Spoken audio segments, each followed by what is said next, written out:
There's a lot of content about herbs that are physically unsafe, and that's important. Please look that up. But there's another kind of interference that nobody really talks about.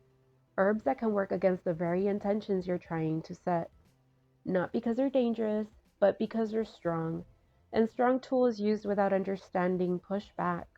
Mugwort is probably the herb I see most misused in beginner witchcraft. It's recommended for dream work, divination, and psychic opening, and those associations are real. Mugwort does amplify receptivity, and it thins the veil between your conscious mind and what's underneath. The problem is that opening goes both ways. If you're already anxious, emotionally raw, or going through a period of instability, Mugwort can amplify that too. It doesn't discriminate between what you want to receive and what you're already receiving. I've had friends who burned Mugwort during a period of high stress, expecting vivid, useful dreams, and instead they had fragmented weeks of disturbing sleep that took a while to clear. Mugwort is a portal herb. Portals work in both directions, and so please use it when you're grounded enough to handle what comes through. Wormwood is used to break illusions and to see the truth, to uncover what's hidden, and traditionally it's used in scrying and spirit communication. What that also means energetically is that it strips comfort. It's a truth teller, and truth tellers are not always gentle. I'd avoid wormwood if you're in a phase of healing, grief, or rebuilding.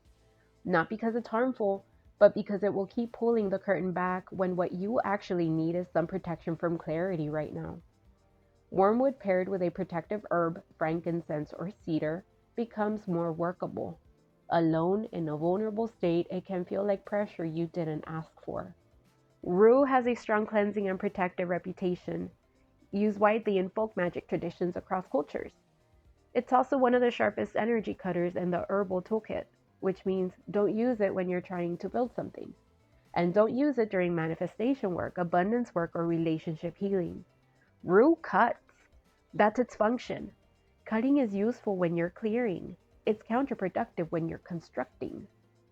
A broader principle here, any herb with a strong banishing or cleansing energy, rue, angelica, hyssop, or black pepper, should be timed carefully.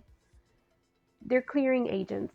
Clear the field before you plant, not while you're planting. How do I read an herb before I use it? Here's a simple framework. Before adding any new herb to your practice, ask 2 questions. First, what is this herb's primary action? Is it opening, closing, amplifying, clearing, attracting, or repelling? One of these will be dominant. Second, does that action align with what I'm currently working on and where I currently am emotionally? If you're in a clearing and banishing phase, opening herbs may scatter your work. If you're in a building and attracting phase, cutting herbs may undermine it. The herbs aren't doing anything wrong. They're doing exactly what they do. Your job is to use the right tool at the right moment. None of these herbs are off limit. The difference is timing and self-awareness. If you want me to go deeper on specific herbs, their energetic profiles, when to use them, what to pair them with, that's a series I'd enjoy making. Let me know in the comments. Subscribe for more of the mechanics. I'll see you on Tuesday.